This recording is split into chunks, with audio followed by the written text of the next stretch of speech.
8 Golden Age guests Johnny Carson exposed who were actually evil. They smiled on screen, charming millions across America. But Johnny Carson, the king of late-night television, saw their real faces, the lies, cruelty, and secrets they hid from the world.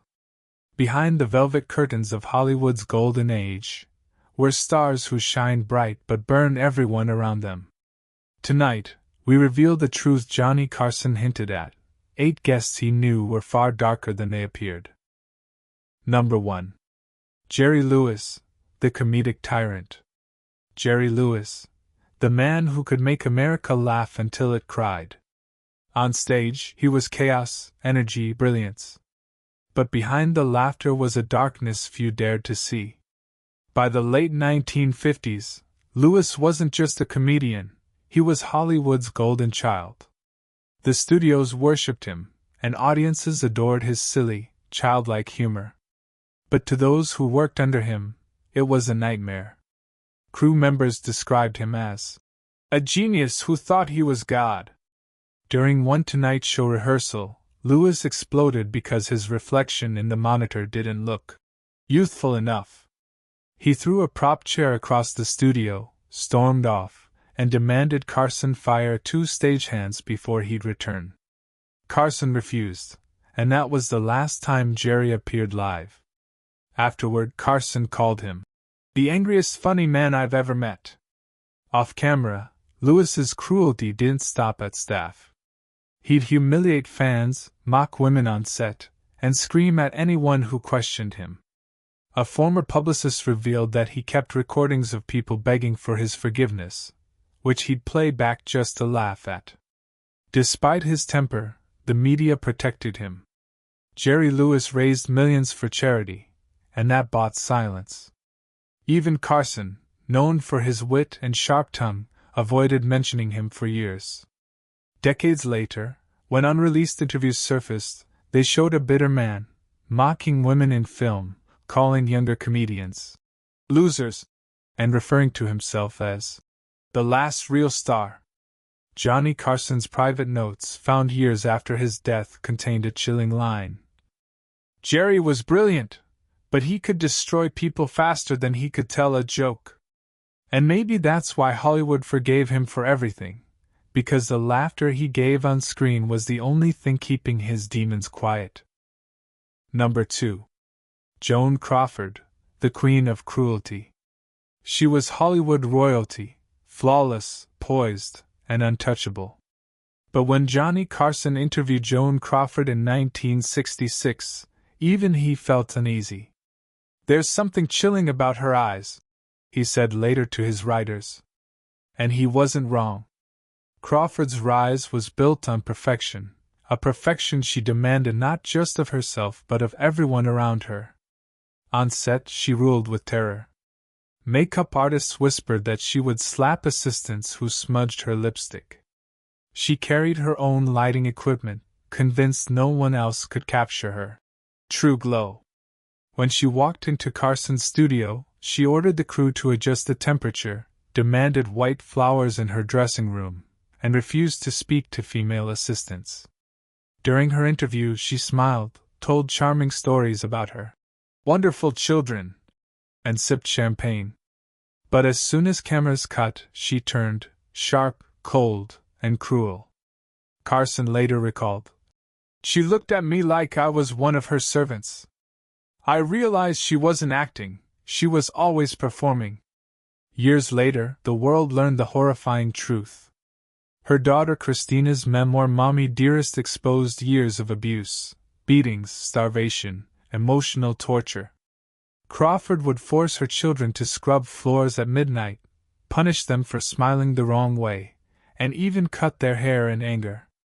The image of Hollywood's perfect mother shattered overnight. And suddenly Carson's words made sense. Behind that soft voice was a woman desperate for control, not out of love, but fear. In her final years, Crawford isolated herself, surrounded only by mirrors and memories. Her mansion was spotless, but empty. She told her housekeeper, "I'll never let the world see me weak." Carson's old producer once said, She didn't need enemies, she was her own worst one. Even in death, Joan Crawford remains a symbol of glamour wrapped in tragedy, proof that in Hollywood. Number 3. Frank Sinatra, the mob's golden voice. When Frank Sinatra walked onto The Tonight Show, the air changed. Everyone, even Johnny Carson, stood a little straighter. Sinatra wasn't just a star, he was power. The kind that made people nervous to breathe too loud. Carson once joked, "If I mess up Frank's intro, I'll end up in Jersey, permanently." Everyone laughed. But not Sinatra. Behind that smooth voice and charming smile was a man whose friendships reached far beyond the music industry. FBI files later confirmed Sinatra's ties to organized crime, meetings with infamous mob bosses, mysterious business trips, and favors exchanged behind closed doors. He used that influence like a weapon. Directors who refused him roles suddenly lost funding. Reporters who wrote negative stories found themselves blacklisted or mysteriously reassigned. One Hollywood agent said, "If you cross Frank, you were done." End of story. Carson, though fascinated, kept his distance. He admired Sinatra's talent but feared his reach. Rumors say Carson once received a warning call after joking about Sinatra's temper on air, and he never mentioned him again. Sinatra's circle included politicians, casino owners, and mobsters who treated him like family. They attended his shows, toasted his success, and used his fame as cover for their dealings. When a rival singer insulted him at a Vegas party, that man's career evaporated overnight. Coincidence? No one believed so. Despite everything, Sinatra remained adored by fans. His songs melted hearts, his movies inspired generations, and his charisma was unmatched. But Carson saw the duality, the light and the shadow. He said privately, "Frank could make you feel like the only person in the room, or like you shouldn't exist at all." When Sinatra died, America mourned the legend. But those who knew the real stories whispered that the mob mourned too, not the man, but the shield he provided. Number 4. Judy Garland, the star Hollywood broke. When Judy Garland first appeared on The Tonight Show, Carson greeted her like an old friend. But even he could see the exhaustion in her eyes, the kind that no makeup could hide. America adored her as Dorothy from The Wizard of Oz, the girl who sang "Somewhere Over the Rainbow." Yet behind that hopeful song was a life crushed by Hollywood itself. As a child, Judy was forced into the spotlight. MGM executives controlled her every move, what she ate, how she looked, when she slept. They called her fat when she was barely a teenager and prescribed her pills to stay thin. Then, to keep her awake for long filming hours, they gave her stimulants and sleeping pills to bring her down again. By the time she turned 20, Judy Garland was addicted, not by choice, but by design. Carson admired her raw talent but sensed her pain. During one backstage conversation, Judy told him softly, "They built me up to be their dream girl, then punished me for being human." She smiled for the camera, laughed for the crowd, but her laughter always felt like it was holding back tears. Her later years were a tragic spiral of broken marriages, unpaid debts, and failed comebacks. Still, she kept performing, because performing was all she knew. Audiences cheered, not realizing they were watching a woman collapsing in slow motion. In one haunting moment during a London concert, Garland whispered between songs, "If you want to know how to destroy a girl, give her fame before she's grown." Carson once reflected, "Judy had more life in her voice than most people have in their entire body, and that's what killed her." When she died at just 47, the world mourned a legend. But to Johnny Carson, she was something more, a warning of what Hollywood's golden glow could do to a shining soul. Number 5. Marlon Brando, the genius who couldn't escape himself. When Marlon Brando sat on Carson's couch, he didn't talk, he performed silence. The audience leaned in, waiting for him to speak, but Brando simply stared at Johnny, smirking like he was the only one in on the joke. Carson later said, "You never interviewed Brando, you just existed near him." Brando was a storm, raw, magnetic, unpredictable. His performances in A Streetcar Named Desire and The Godfather changed acting forever. But behind the genius was chaos. He despised Hollywood's fame yet depended on it. He mocked award shows, refused interviews, and once sent a Native American activist to decline his Oscar, making international headlines. But his rebellion wasn't just art, it was armor. Inside, Brando was haunted by his violent upbringing, strained relationships, and guilt over the tragedies surrounding his family. His son went to prison for murder. His daughter later took her own life. Friends said Brando never recovered. He built walls of arrogance to hide unbearable grief. Carson admired him but kept his distance. Their conversations were unpredictable, one moment charming, the next explosive. In one off-camera moment, Brando told Carson, "Everyone wants a piece of me, Johnny. But I don't even know who I am anymore." His final years were spent in isolation, surrounded by security, lawyers, and memories. Even in death, he remained an enigma, both the face of rebellion and a prisoner of his own legend. Carson once reflected, "Brando didn't act. He lived. And maybe that's why it killed him." A symbol of both brilliance and torment, Marlon Brando remains the man Hollywood could never truly understand, and the one it could never replace. Number 6. Alfred Hitchcock, the master of fear, on and off screen. Alfred Hitchcock wasn't just a filmmaker, he was the architect of nightmares. His movies terrified audiences, but those who worked with him knew the real fear began when the cameras stopped. When Johnny Carson mentioned Hitchcock on air, he often joked about the director's obsession with control. What most didn't know was that Carson was only half joking.